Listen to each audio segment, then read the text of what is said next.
Kimchi Mom, and today I'm going to show you how to make Bindaetteok, or Korean mung bean pancakes.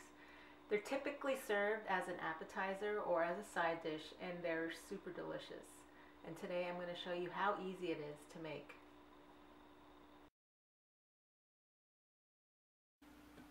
So let's review the ingredients that you'll need for Bindaetteok. You'll need 2 cups of dried mung beans, and here I have them. They were soaking in about 6 cups of salted water overnight, at least 12 hours. I have 8 ounces of bacon. You can use pork tenderloin or just omit the meat entirely, but I've included, I'm going to include 8 ounces of bacon. 2 cups of chopped kimchi, and the more fermented the better, or more mature, because you want the tang from the kimchi to kind of complement the nuttiness of the beans. And I have a 1/4 cup of the rice flour. You'll need a teaspoon of salt, a teaspoon of sesame oil, and some water. Now about the beans I have here are not hulled, and so here they are as dried, and they have that light green casing around them.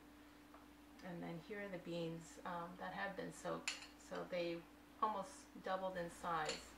You can see that the beans themselves are a light pale yellow, and if you can find hulled beans, it would make things a lot easier. And you can find that at your Asian market. It's okay to eat the casing. It'll just take on a darker, the pancakes will take on a darker color. Some say there's a little bit of bitterness, a bitter taste. And I will show you how to hull them, or I've devised a method to hull these beans. It's not fun, but it works.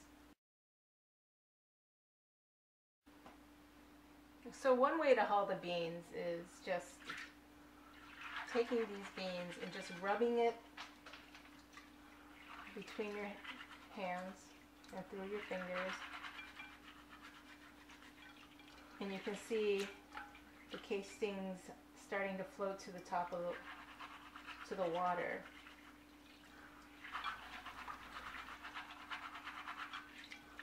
So you can see this takes a bit of time.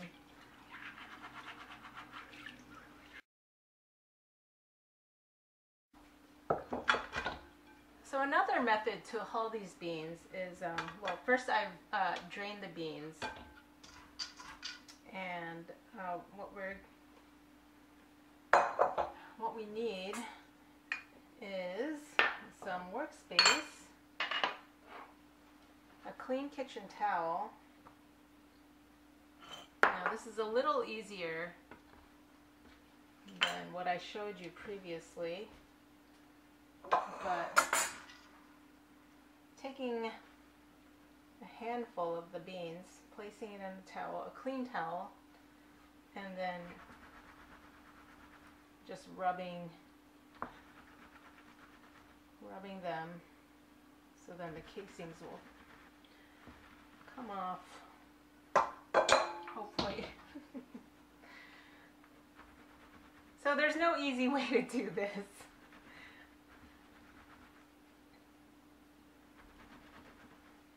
So you can see the green casings are starting to come off here.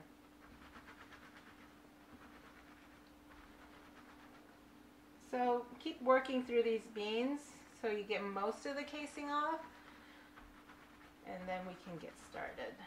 So again, if you can find hulled beans, that would make things a lot easier. So once you've worked through the beans, you can just take it and pour it back in the bowl.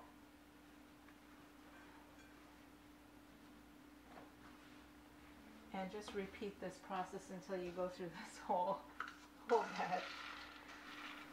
So here's my last batch of beans that I've pressed through. And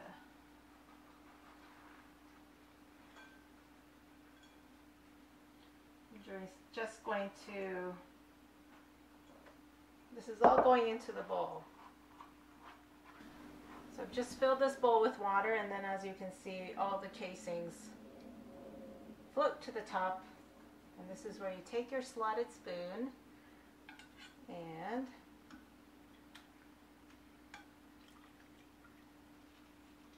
just skim through the top and get all the green casings. And so you're just going to work through this.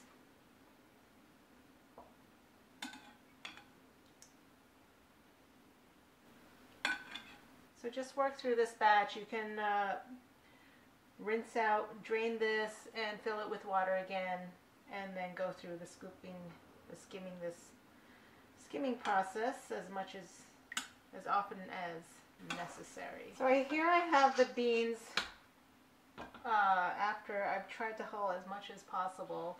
I did a lot of draining and rinsing, which helped get most of the casings out. And here comes the easy part. I would scoop in as much as your food processor or blender can handle. So, and of course, scrape down the sides a bit as you're working through this.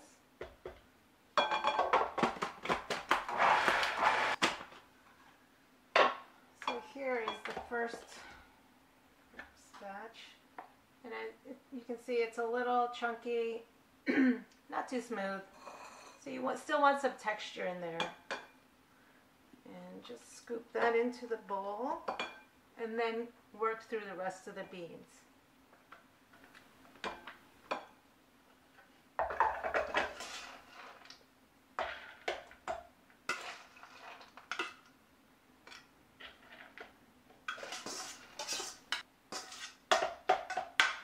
If the puree gets a little too thick, you can always pour in a little bit of water to make it easier for the processor to move through the beans. So this is nice, a nice texture, nice consistency.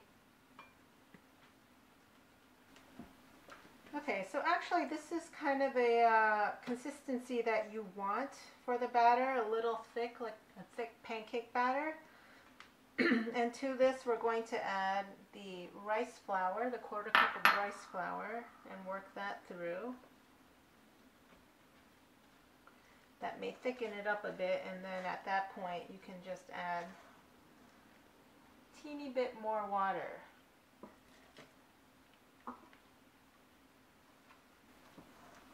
Okay, I think that's about right. You can see that. To this we'll add 1 teaspoon of sesame oil. And I'm going to add a little bit of salt. I know we're going to add bacon and kimchi, but I'm going to add maybe a 1/2 teaspoon to 1 teaspoon of salt.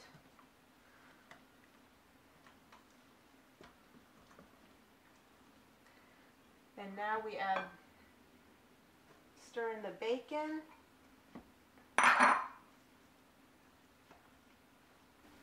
And then the kimchi. So we're going to add the kimchi and juice and all.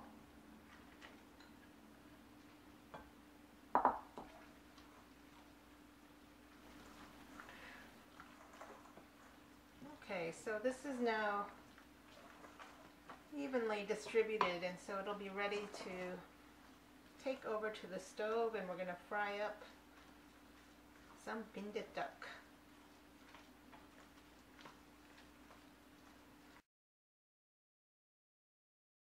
Heat your 12-inch nonstick skillet over medium to medium high heat.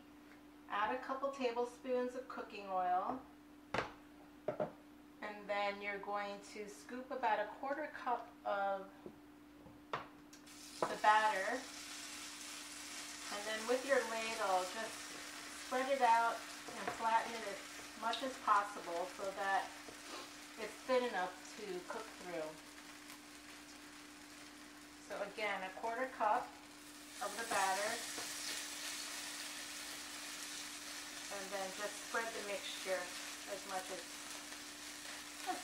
thin as possible.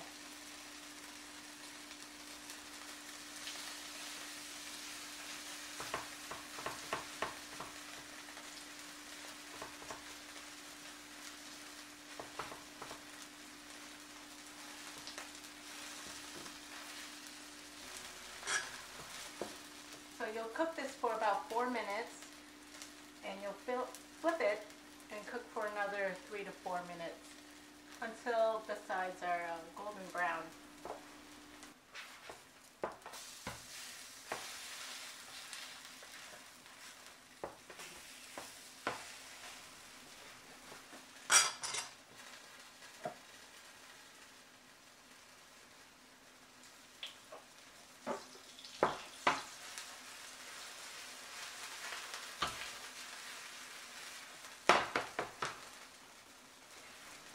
And there you have it, bindaetteok. And today, bacon and kimchi bindaetteok. Relatively easy, but always flavorful. Now these are great as is, or if you need a dipping sauce, I like my simple soy sauce vinegar sauce, which is 2 parts soy sauce to 1 part vinegar. And for the full recipe for bindaetteok, you can go to my website at www.kimchimom.com. Thanks for joining me.